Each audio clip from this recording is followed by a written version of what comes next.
Doctor's office? Yes, hi. I have a guest I'm interviewing here, and I think something might be wrong. What do you mean? Well, listen, he says he has. Bluebirds flying out of every orifice. I'm sorry, what? Oh, bluebirds flying out of every orifice, David, without a doubt. You might see feathers fluttering around. Any idea what that could be?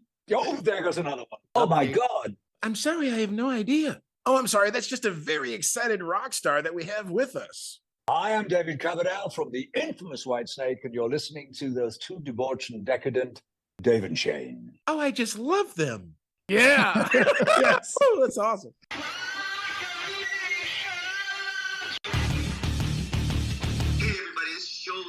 Hi, everybody. This is Rob Halford. Rudy Sargent. Hi there, this is Steve Hackett. You folks are just Rick Emmett of Triumph, and we're talking rock with Dave and Shane.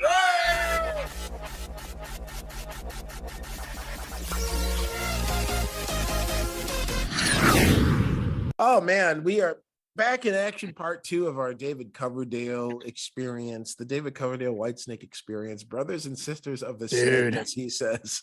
Brothers and sisters of the snake. I love it. Oh man, we made some headlines on part 1 of our chat. And Whitesnake is still good to be bad. The remix and remasters are out. I've been listening to it, man. It cranks. It's very cool, and we just make some headlines. We got even more goodies here in this part 2. Yeah, we got to talk to him a lot about the second part. In the second part here, we got into AI and artificial intelligence, a lot of technology being used for live performances. David had a lot to say about all that stuff. Plus, we got to really, he has some great questions about Deep Purple and stuff, and it's just amazing hearing these stories from the man himself, And he responded to a flyer, and told his friends, and they were all making fun of him. And he gets the gig. He brought the whiskey. He was straight up drunk. But just a super sweetheart. And when we asked him how he was feeling, he always says he has bluebirds flying out of every orifice. And there's another one. And there goes another one. And he does it every time. We just love it. But great dude. The response has been really good for this episode and the social media stuff around David. It's just amazing how much Whitesnake commands, even to this day. They really haven't put out a record in a while, and they still get people fired up. So these records are like brand new records, as he said. They have all the tracks have been remastered, and then they're also remixed. So you're getting two new versions of the record. Yeah. And in some cases, he completely overhauls them, which he's even done before. He did that on the single version of some of the stuff off the 1987 album. Some of the radio versions of those songs were completely different than the album tracks. So he likes to tinker, and we got into that whole process with him, and it was just a lot of fun, wasn't it, Dave? No, it was great. Yeah, I mean, how he, you bring in some, he talked about when John Lord left to go back to Deep Purple for the '84 reunion. He said it was a rightful thing because he was a founding member, but he said he focused on the two guitars and he didn't have that Hammond sound, and so wanting to bring that back in some way. And I mean, I love the 70s Whitesnake stuff too, especially. And, you get into some of the keyboards, that halo is there, and I think John Lord called it a halo, kind of that elevated sound above everything else. But having Derek Sherinian, I believe, come in and put just a nice, key texture on there. Just splendid stuff. So good. Yeah. Here I go again, whenever I hear the intro to that song, I'm like, you're right. It kind of stops you in your tracks, and you're like, I got to hear him sing this line, and then I'm good. Yeah, it takes you back. Exactly, yeah. But the other day, there was a whole bunch of us at work, walking down 4th Street, just yelling that song. Yeah, Shredder and Bill Roar. Here we go again. Oh, you love it. And Bill Anderson was looking at us like, and we pretty much went through like a quarter of the song. Right. Yeah. So I mean, dude, walking along the lonely street of dreams, Market Street in Philadelphia. Yeah. Hans Lobby Shop. That's right. Inside humor, folks. For Philadelphia. But yeah, it's amazing. how much people want this tour to happen, us included. Yeah. Oh yeah. It was so cool to hear, 2 years ago when Scorpions were also on their way back and they were going to tour together. We were just like, this thing's going to be huge, massive. Yeah. But after a few shows, they had to, because several of the guys got sick, Tommy and Reb, and then David had some sinus issues that he talks about. I just happened to Billy Idol too. It's just a lot of weird stuff going on out there, and he's still recovering, kind of, in a way, is what it kind of way he explained it. He's not going to use tapes and stuff, so. Yeah, he says he's all about live. We made some headlines for that. Yeah, he said, other bands, that's their choice, but not what Whitesnake does. It's all live, whether it's good or bad, it's all live, he said. And it's always good. Yeah. They even invited people to come and stand there and watch them. Yeah, right. Journalists to be in the front row. Yeah, exactly. Yeah. And then and tell them what they saw, Yeah. Totally. I love the guy, dude. Oh yeah, man. Seriously, one of my favorite. I always say this, but it seriously is one of my favorite interviews we've done. Yeah, me too. Just a blast. There's so much history with David, and you're gonna love it if you're a fan of the band, any of his bands. And we even got updates on Coverdale Page. I forget which part that's in though. I think it's a little bit of part of one, more so one, probably part two also. But he talks about how they wrote together too, which was like really, just so iconic. I'd love another one of those records. That's a dream. We could dream. One of our fans wrote yesterday, said Coverdale Page is the best thing he's ever done. I saw that. Yeah. So it's like, cool. I remember that record very well. So. Yeah, but dude, absolutely. Let's get what do you say? Get on to part two. David Coverdale, Whitesnake on Rock of Nations with Dave and Shane. Oh, was there a sound effect there, or did you go? No, I was trying. I saw your mouth open, but nothing came out. I'm like, I love it. This is my Rob Halford, 1980s. Love it. So depending on health, there could be maybe a few more shows, and then 3 to 5 years of projects would maybe include a new album, possibly. Well, I'm not sure I want to commit to an album in this day and age. The worst news, I was talking relatively recently to my friends at Warner's, and they had this dire prediction, which does look like it, that CDs are going to be phased out in 3 to 5 years. Oh boy. So, I want to get these projects out there. For instance, my wife and I treated each other to new cars at Christmas, and neither one has a CD player. Yeah, neither I hate that. Yeah, I hate that. Wow. Well, no, it's just a sign of the times, Well, speaking of technology, David, like, and this has been Eddie's very passionate about this. What is your opinion on digital tapes being used for vocals and instruments for live shows? Oh, what, that artificial AI? Yeah, I mean, like what? Well, for instance, Ridley Scott used CGI to replace Richard Harris, I think it was, and Oliver Reed, also an old mate, in The Gladiator. They passed before the end of the movie. So certain things, so you can have a finished work of art. I find it somewhat questionable that it's going to be a soulless, regardless if it sounds like Drake or Adele, if it has no soul if it's coming from tech, really. Right. Yeah. So I think you could do it in certain things. It's like when Paige and I did the Coverdale Page album. We're both classic analog guys, but we embraced early digital for certain things, flying guitars in or moving stuff around. But I literally, some of my colleagues at Hook City, the hooligans, we've talked about embracing whatever we feel will assist us in what we do here, in creativity, without compromising the heart, soul, and balls of what it is. Because I don't think machines have passion. I don't know. If you're a lyricist, pick up Roger's Thesaurus. It's really easy to look through for choices of lyrics or words. I'm not sure. Is it Chat GP something? GPT, yeah. Which is somebody showed me it had written a rock song in the style of David Coverdale. Yeah, and I had no idea. Wow. It was so filthy. I had no idea, guys. Yeah. I swear, I'm off not a convent, but a monastery, Yeah. monkery. I think there was a band that did they were tired of waiting for Oasis to get back together, so they did a whole AI Oasis, right? Shane, you were talking about. It sounds amazing. Oh. Yeah, but it's amazing technology. What are your but thoughts it's on that? Yeah. Well, I don't know. As somebody on a spiritual journey, everything really should have soul. I've always been concerned, as much as I embrace the positive aspects of the interwebs. It's such an abused privilege. I'm appalled at what's going on with Twitter. I'm maintaining as positive a feed as possible. With our stuff that you engages with, of course, David. But it's such a fragile ecosystem that's been used for such anger and diversity or whatever. It breaks my heart.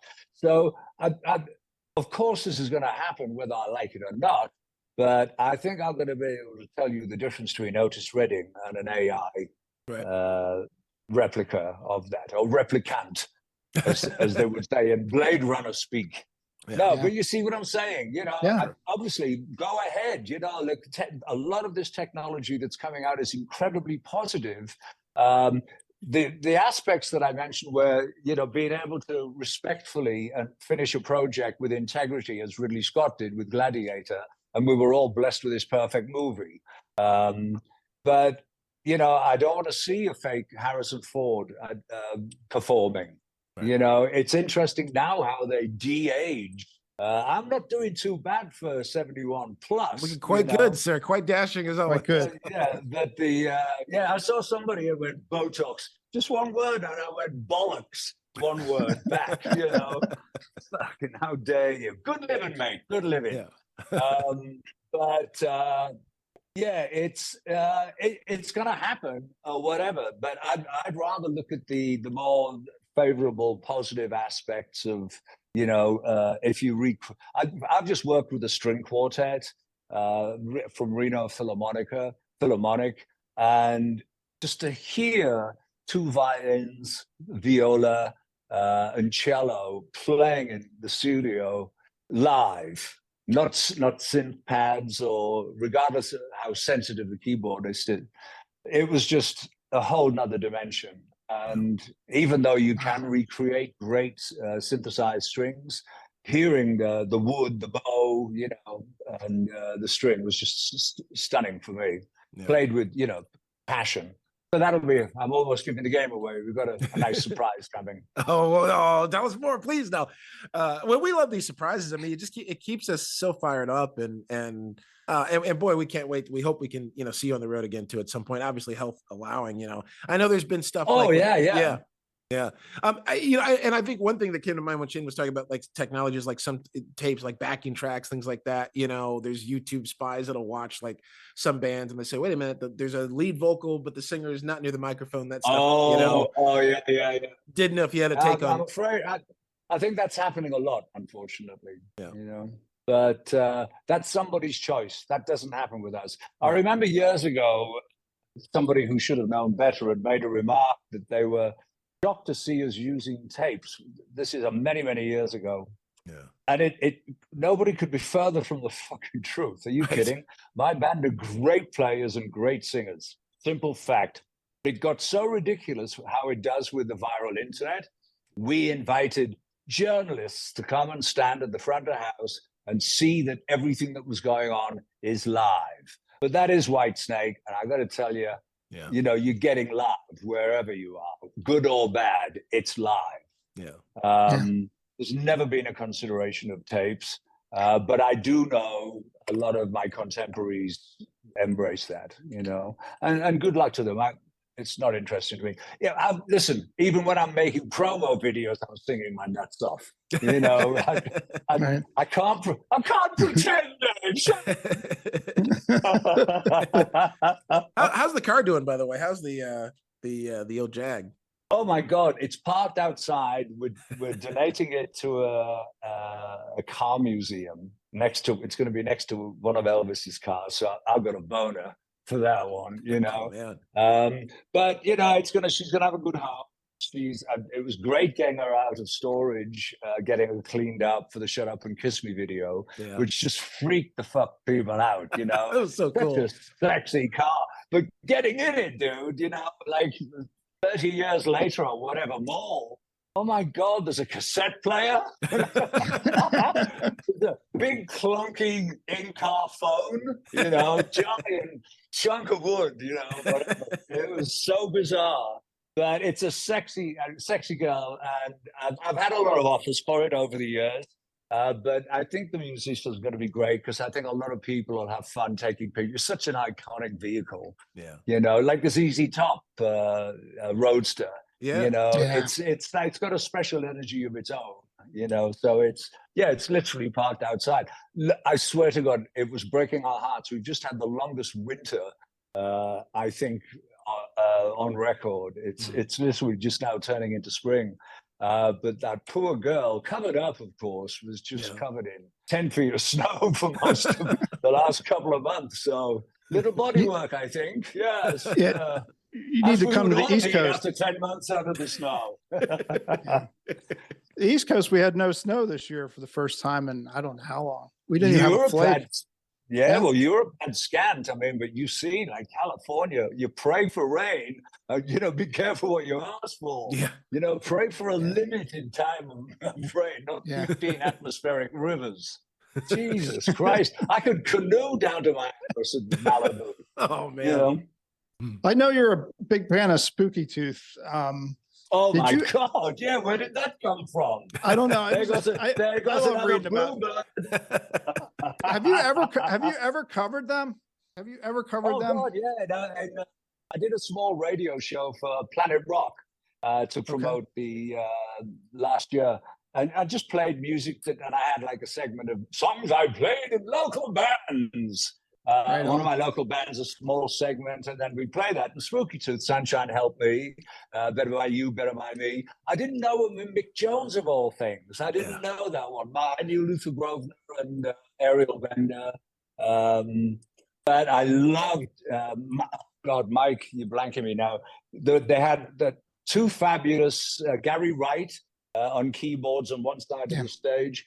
Believe it or not, I took that blueprint. I've had that in the idea for Whitesnake, and I thought on this farewell tour, this is going to be my last opportunity to do this.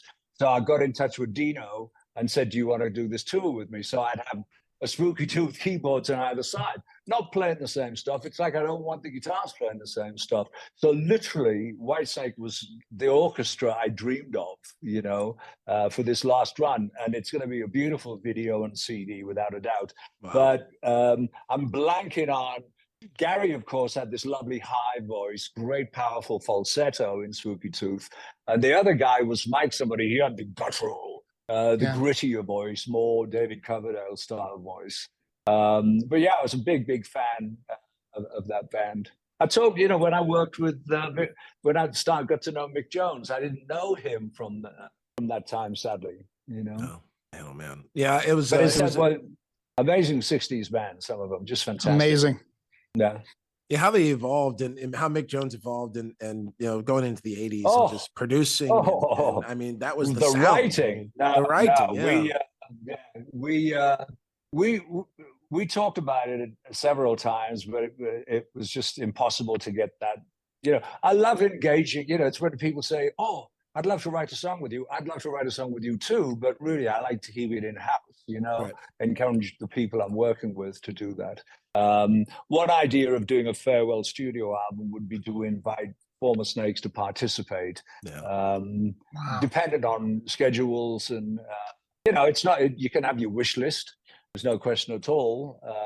And there are some extraordinarily positive relationships I maintain with many Snakes.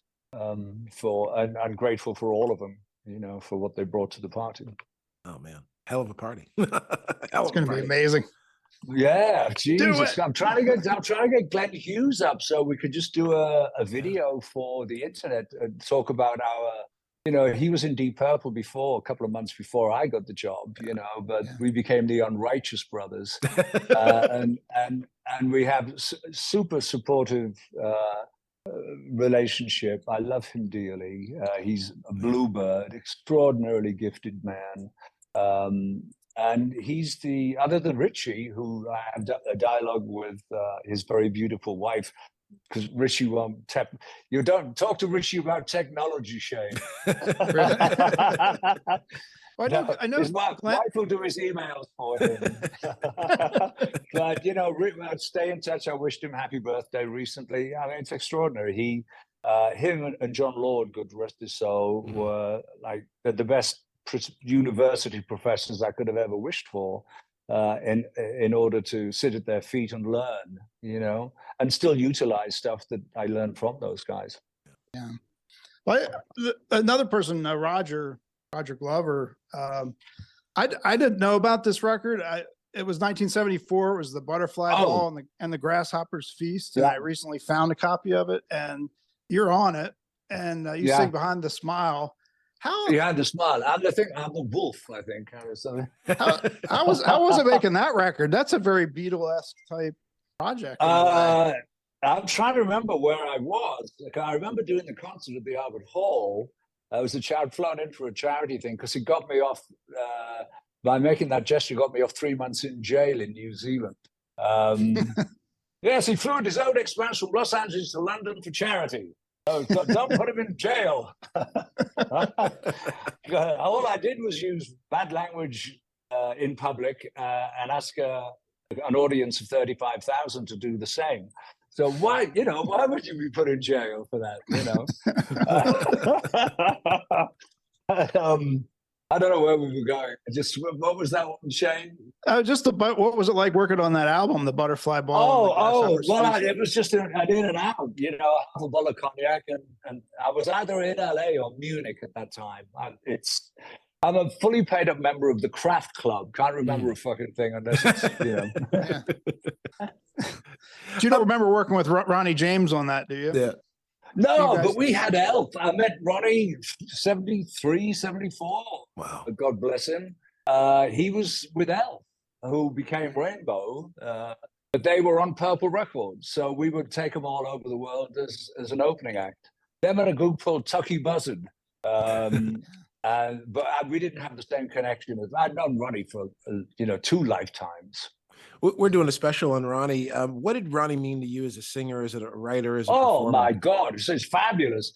You listen to the Butterfly Ball, and that's Ronnie's voice. Alf. The darker elements, I wasn't as much as the beautiful singing, but there were some themes that I didn't think were him, but they were incredibly successful. But I've heard Ronnie sing, just beautiful melodies and songs, and he was just amazing.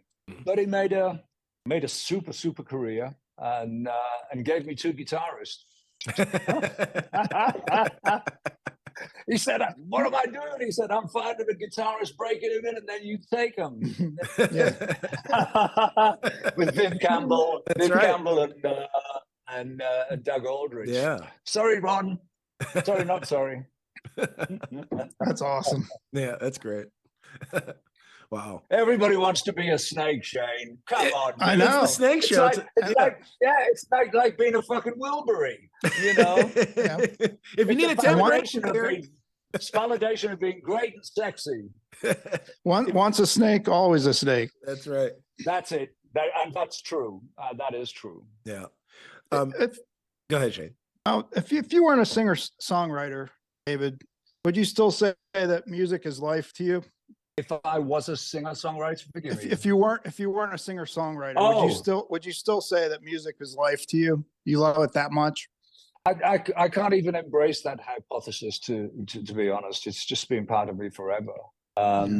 I was raised by my maternal grandmother for the first 5 years, really, because my mom and dad were working all the time, or in the pub all the time.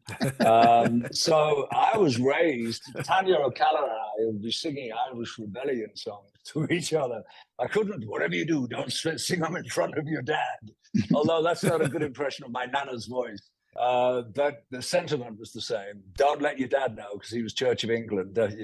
But I was raised on Irish Rebellion songs, which are loaded with expression. They're basically blues songs, like Fado in Portugal, stuff like that. So I've never known life without music, Shane, to be able to say, I can't imagine what it would be like to be deaf, God bless him, blind, and to have the creativity of Stevie Wonder or Ray Charles.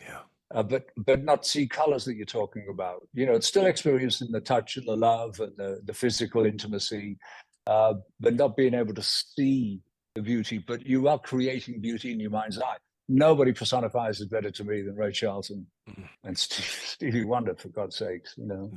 But it's like oxygen to me. I say to we've just had a loss in the family, so I'm just playing very soft, meditative or classical music in the house, nothing too dancey. Very, very sorry. Very sorry. Sorry for your loss. Yeah. It's once again, it's life that one deals with. It was kind of anticipated, but still that physical shock. But so it's just a situation of being very supportive of each other. And Cindy and I think, somebody asked me the other day, what do you think has been the most successful thing you've done in your life? And I think they were going to say, the 87 album or joining Deep Purple. It wasn't. It was marrying this woman. We were 33 years deep and just so utterly committed and so supported. It's, that's why I don't need fucking Botox. Box. I'm full of love. Look at face full of love. That's right.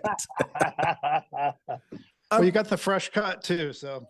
And what this? Oh, yeah. It was weird. All of the, I've been planning this for some time. Cindy said to me, since she's known me, I should retire, because there was always this, pre-conditioning of, you can't go past 30. 30, it was devastating. Decades have been kind of devastating. But, the fact that I'm in my 70s and still talking to you about hoping to tour is utter madness to me. It's, I should have a fucking walker with hazard lights on. There you go. But it's just a preconditioning thing that, when it's like sports music, like a tennis player, it used to be 3 to 5 years. And then you were a coach or, but then it became, technology helped the equipment, the designs of stuff and different workout procedures and stuff suddenly turned these amazing tennis players into titans, of tennis. So they've gone like Federer, 15, 20 years, Rafa, it's extraordinary to see. And the Stones, The Who, just tearing apart preconditioned, stuff that you shouldn't be able to do this, you shouldn't do that, you should do that. No, do what the fuck you want to do as long as it doesn't hurt anybody. Right. And I'm very happy that I do what I do from choice, because it's been very, very charmed, pretty much 50 some years, to do stuff. More anniversaries next year, Dave. Dear God, where is it? I know, right? I'm going to have a beauty queen stash with the anniversary kid. I love it. The anniversary kid. That's the new album title, The Anniversary Kid. There you go. Kid. I like it. Dave, I just had one more, or at least one more question for me. I mean, yes, of course. Going back to like when we were talking about where you are now, and it's just an amazing 51 year journey. We're so grateful for everything you've done and continue to do. And I'm wondering, can you take us back to that beginning when you were discovering music? And that moment when you joined Deep Purple, like what that first day was like. Oh my God, there's like 2 decades before. No, so other than like English, church songs, sacred music that you just sing at church in choirs at school, the huge thing for me, and Irish rebellion songs, of course. My beautiful sainted Aunt Sylvia and Uncle Eddie sadly passed. My grandparents had an enormous, like this bigger than this desk I'm sitting at, enormous gramophone that you had to manually put a needle in and lower it gently and not scratch that record. And I was 6 years out, fascinated with huge bass response, amazing. But my Auntie Sylvia, they were 14 at that time. So all the money was pocket money, allowance, was spent on singles. And the first magic that I heard was Elvis Presley's Jailhouse Rock at, I think, 6, maybe. Wow. And I have no idea. The same as when I saw Hendrix and heard Hendrix. I have no idea why it has such an incredible, deep, profound connection with me. So I stopped really questioning it or trying to articulate about it. I just embrace it and love it and enjoy it. And thank you, Jimmy. You know, but that was just, I don't know why at that age, but and then Little Richard, oh my God, you know, there's a documentary just come on. I'm dying to see it. I've got actually Little Richard's autograph. I'm a giant Little Richard fan. Yeah. That was one of the elements that I put into my voice, projecting my voice to sing Long Tall Sally, you know, Good Golly Miss Molly, and finding out that if I dug deep enough, my God, I could sound a little bit like Little Richard, you know. This, yeah. You know, I didn't even know about those voices being so powerful, and the microphone's too weak. But it added an extra distortion. So I was like doing everything I could to recreate these people, you know. But yeah, so that was huge. Then at school, 10 or 11, the universe said your music teacher's ill, you know. So the only teacher with a free period is Mr. Benbow. He's going to take the music lesson for you. So Benbow, with his pipe, smoking, puffing away, comes in. He's the chemistry science teacher, puts the school record player up. He goes, I don't know what to do. I'm the only one with a free period, so I'm just going to play you some records I like. And he played Leadbelly. And like all my colleagues were like giggling like somebody had farted in a school exam. And for me, the hairs on my arms were, I'm going, what is this? That he played Sidney Bechet, an amazing blues jazz clarinetist. And I've never heard anything like this in my life. It was extraordinary, like a portal opening. So, of course, after class, I went out to him. You know, he's just packing his papers up. He was just filling the lesson, you know, because the teacher was ill. And I just asked him questions, and he showed me the Huddy Ledbetter, you know, the sleeve notes. So that became until CDs, and you can't even fucking see them, you know, without a Sherlock Holmes microscope. But I devoured vinyl album covers, you know, for all the info, everything, where the sleeve was printed, you know. But it was fascinating to me. And the same with the Five Live Yardbirds, thinking, oh my God, these are amazing songs. And then seeing different names on the publishing credits than the musicians who were playing. So Jimmy Page and I, one big thing we had in common, we're both musicologists, we're both music archaeologists. We like to find out the source of the Nile. You know, where did this come from? Where does, you know, by the way, Jimmy's inspirational song was Baby, Let's Play House. Another Elvis Presley, man, salute to that dude. Are you kidding? Yeah. But literally, it's too long a story. I think I've got it somewhere on whitesnake.com.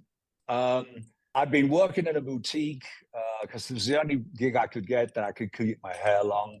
I was jokingly called the singing salesman because I was singing locally. And I read in the Melody Maker, a weekly music paper.